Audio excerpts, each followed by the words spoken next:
రాష్ట్ర అధ్యక్షుడిగా నేను వ్యవహరిస్తూ ఉన్నా. ఈరోజు ఖమ్మం జిల్లాలో రీజనల్ స్థాయి ముఖ్య కార్యకర్తల సమావేశం ఏర్పాటు చేసినాం. ఇలా ఆర్టీసీ కార్మికులు అంటే విశ్రాంతి ఉద్యోగులు ఎదుర్కొంటున్న పలు సమస్యల మీద యాజమాన్యానికి, ప్రభుత్వానికి చాలా సందర్భాల్లో అనేక విజ్ఞాపత్రాలు ఇవ్వడం జరిగింది. కానీ మా సమస్యనే మిగిలి ఉన్నది. ఈరోజు మేము తీసుకున్న రాష్ట్ర కమిటీ నిర్ణయంలో మొన్న 15వ తేదీన ఈ రాష్ట్రంలో ఉన్న అందరు ప్రజలకు, కార్మిక సంఘాలకు, మేధావులకు అందరికీ మనం మెసేజ్ పాస్ చేయాల్సిన అవసరం ఉంది. 2017 రిటైర్ అయిన ఉద్యోగులకు ఈ తేదీ వరకు కూడా రిటైర్మెంట్ సంబంధించిన డబ్బులు రావడం లేదు. అలాగే 2021 అంటే ఆర్టీసీ కార్మికులు పెన్షన్స్ లేవు. చాలా దౌర్భాగ్యమైన స్థితిలో ఆర్టీసీ కార్మికులు కొందరు ఉండవచ్చు, వాళ్ళ పిల్లలు సెటిల్ అయిన వాళ్ళు కాదనట్లేదు. కాబట్టి ఈ పరిస్థితుల్లో ఆర్టీసీ కార్మికుల డబ్బులను ప్రభుత్వం ఇటు యాజమాన్యం మిస్యూజ్ చేస్తా ఉంది, వాడుకుంటా ఉన్నారు. సకల జనుల సమ్మెలో వచ్చిన డబ్బులను కూడా ఆర్టీసీ యాజమాన్యం వాడేస్తుంది. కాబట్టి ఇవాళ మేము అందరూ ప్రజాప్రతినిధులు ఖమ్మం జిల్లాలో ఇవాళ ప్రారంభం చేస్తా ఉన్నాం. అందరు ప్రజాప్రతినిధులు, ఇక్కడ 3 మంత్రులు ఉన్నారు. గౌరవనీయులు బట్టి విక్రమార్క గారు, తుమ్మల నాగేశ్వరరావు గారు, పొంగులేటి శ్రీనివాస్ రెడ్డి గారు, అలాగనే ప్రతిపక్ష శాసనసభలో పక్ష నాయకులు గునేరెడ్డి సాంబశివరావు, అందరు ప్రజాప్రతినిధులకు మనం ఒక వినతి పత్రాలు సమర్పించాలి. రాబోయే వర్షాకాల సమావేశాల్లో మా ఆర్టీసీ కార్మికుల స్థితిగతుల గురించి మీరు చర్చించాలి, మాకు రావాల్సిన డబ్బులు. కాబట్టి దీని వైపు మొత్తం రాష్ట్ర వ్యాప్తంగా అలర్ట్ చేయడానికి అన్ని జిల్లాలలో ప్రోగ్రాంలు ఇవ్వడం జరిగింది. అందులో భాగంగా మేము వచ్చినాం. కాబట్టి మా 2017-21 సంబంధించిన మాకు రావాల్సిన డబ్బులు, అలాగే ఇవాళ మహాలక్ష్మి ఇచ్చారు. మేము త్యాగాలు చేసాం. ఈ ఆర్టీసీని ఒక స్థాయిలో గిన్నిస్ బుక్ రికార్డు తీసుకుపోయిన చరిత్ర ఆర్టీసీ కార్మికులు. కాబట్టి మేము ఇవాళ మేడం హైదరాబాద్ పోవాలంటే బస్సు మహాలక్ష్మి పథకం బస్సులలో పోవడానికి వీలైతలేదు. ఓ సూపర్ లగ్జరీలో మాకు ఒక భార్య భర్తలకు అనుమతించండి అని ఈ ట్రాన్స్పోర్ట్ మినిస్టర్ మా కాన్స్టిట్యున్సీ ఆయన మంత్రి ప్రమాణ స్వీకారం చేసి ఇప్పటి వరకు మా రాష్ట్ర డెలిగేషన్ ఒక 25 సార్లు ఆయన కలవడం జరిగింది. వాళ్ళ ఇంట్లో జరిగిన, క్యాంప్ ఆఫీస్ లో జరిగిన, కరీంనగర్ లో జరిగింది, హుస్నాబాద్ లో ఎక్కడ కలిసినా ఎలాంటి చలనం లేదు. తక్షణమే మా సమస్యను వారు స్పందించాలని చెప్పి ఈ రకంగా మాకు ముఖ్యమంత్రి గారు, గౌరవ ముఖ్యమంత్రి గారు, మా కంటే ముందు నాయకులు మా సోఫీ గారు, మా కోటయ్య గారు హామీలు ఇచ్చారు.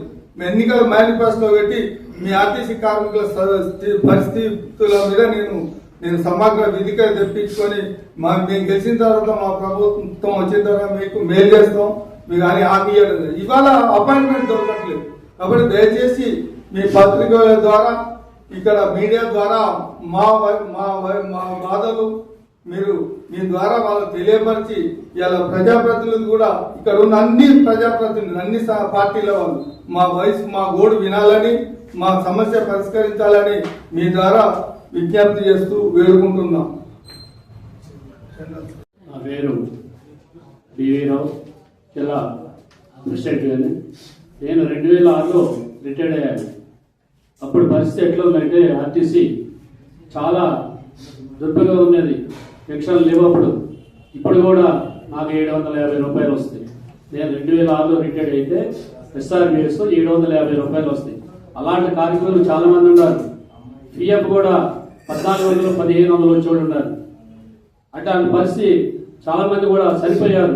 సైకిల్ తొక్కుంటూ, కూలీ పోకుంటూ చేసుకుంటూ బతికి ఏమైనా డబ్బులు వస్తాయి, రిటైర్డ్ అయిన బకాయిలు వస్తాయి చూసి కూడా చాలా మంది చనిపోయారు.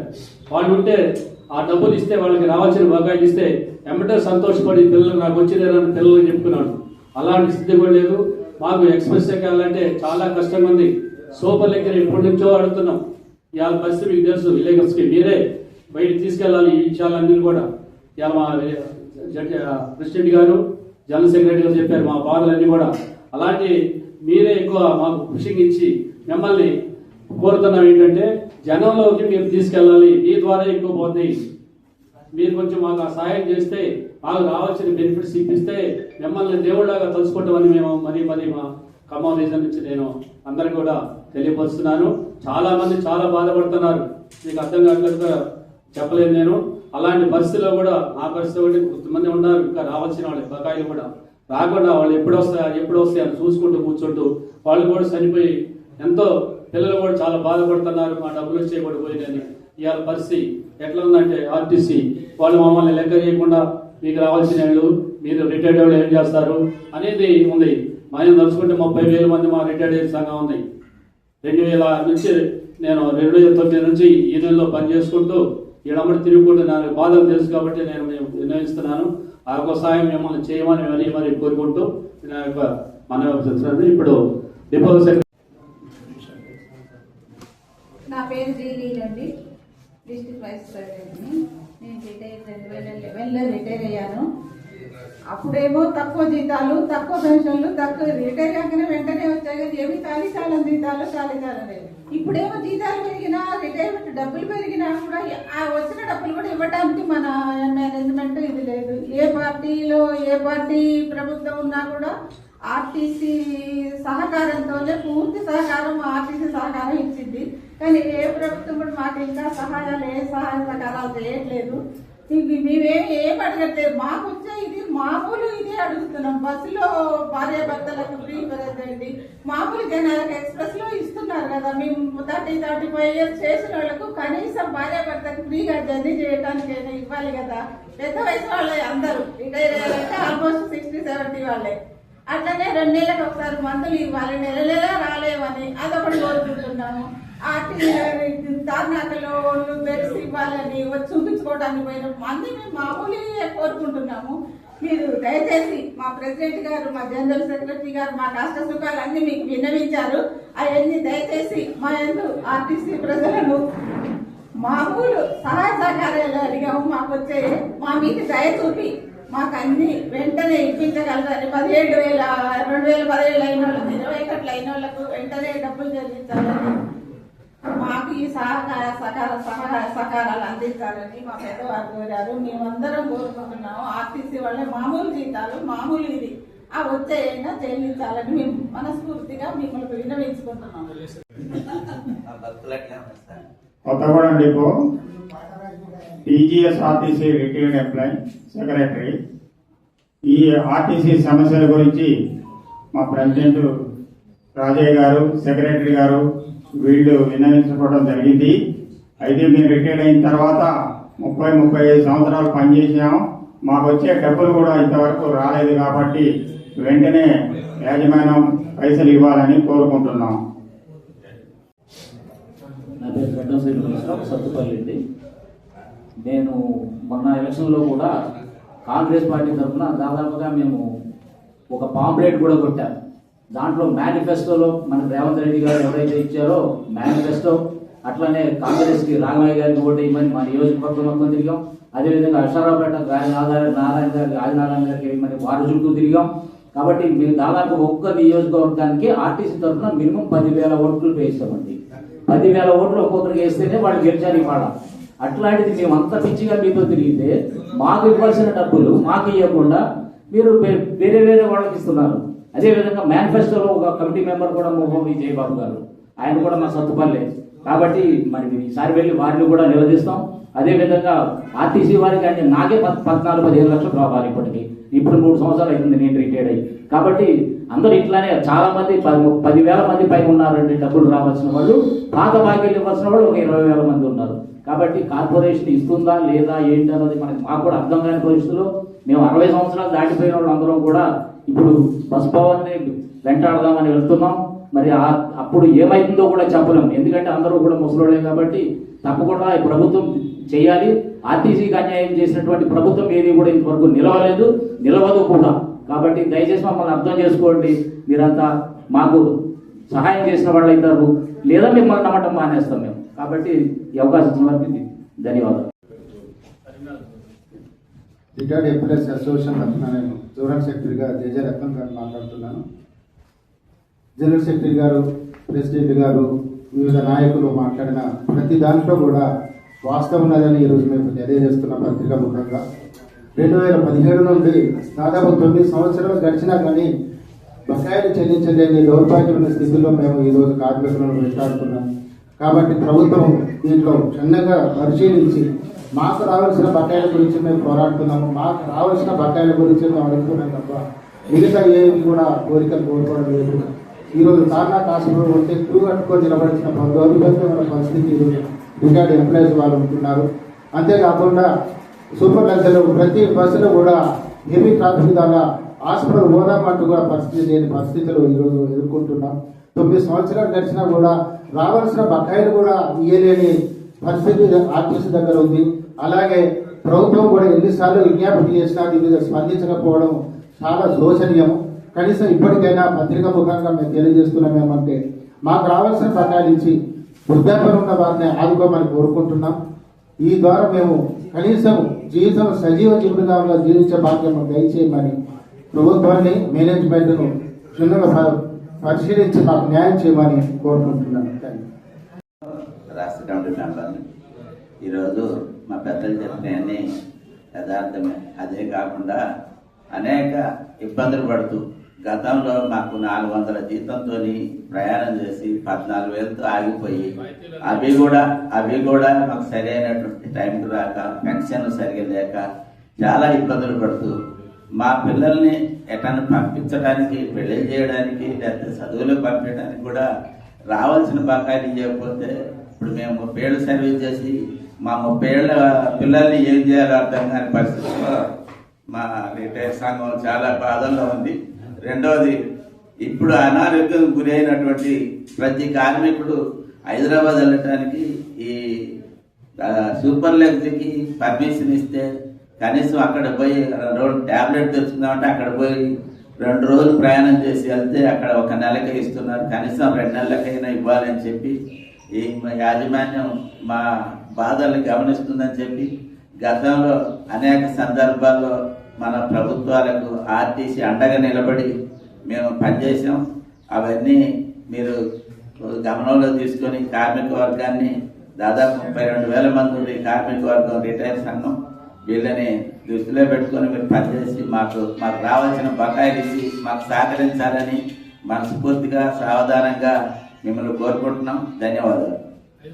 సీనియర్ ఖమ్మం జిల్లా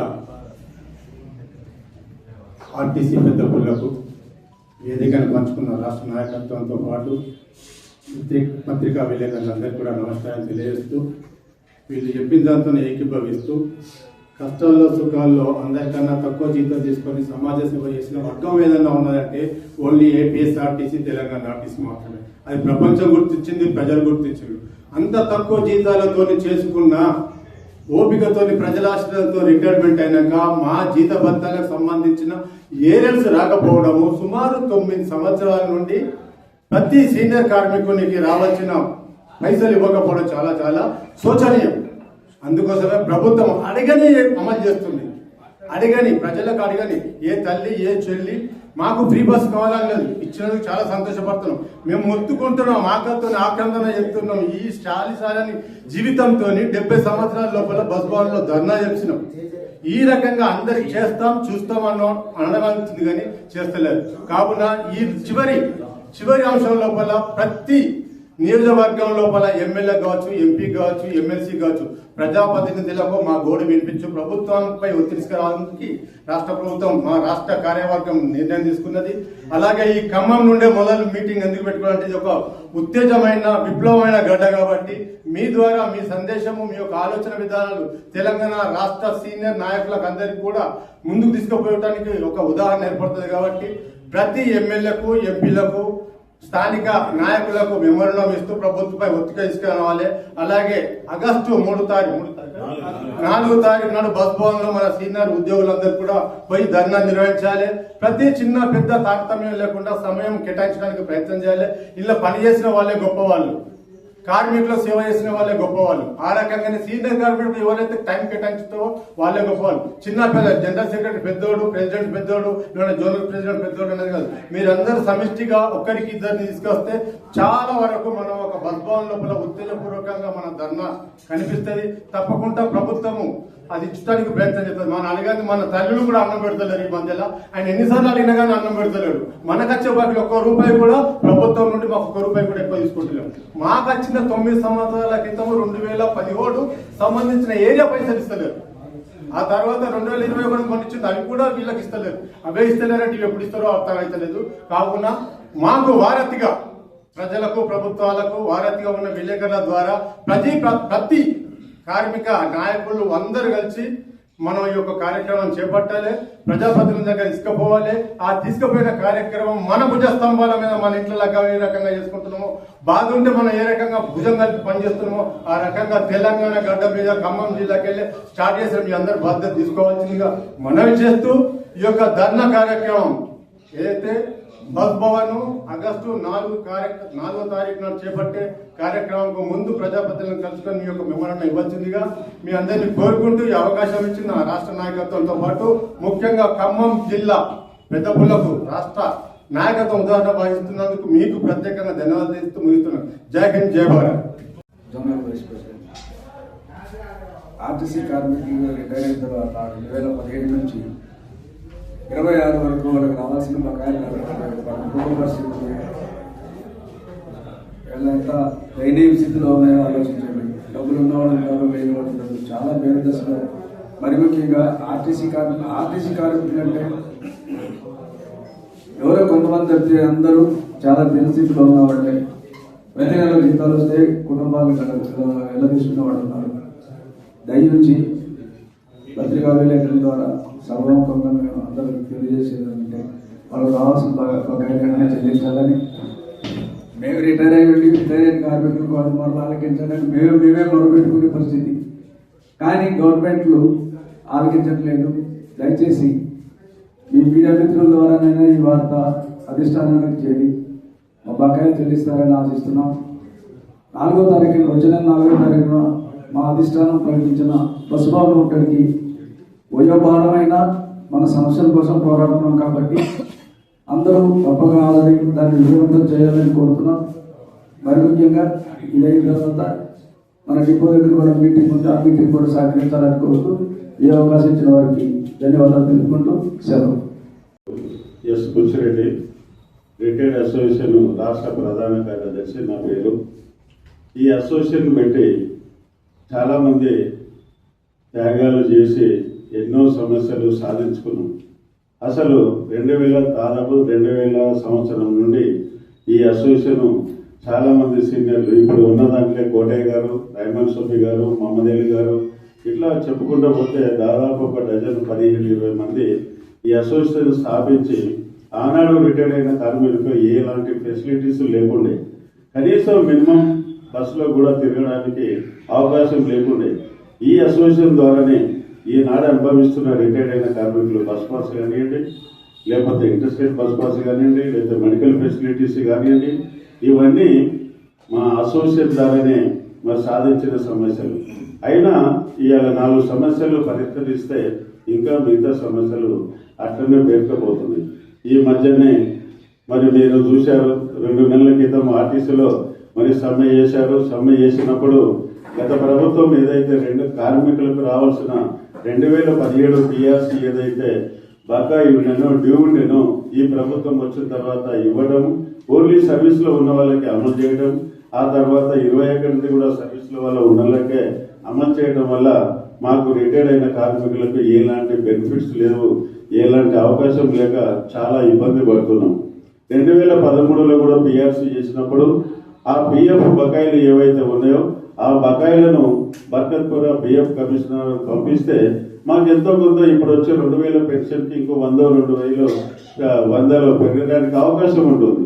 అది కూడా యాజమాన్యం కానీ ప్రభుత్వం కానీ పట్టించుకోకుండా ఆ అమౌంట్ కూడా పంపకుండా అది కూడా నిర్ణయం చేస్తున్నారు.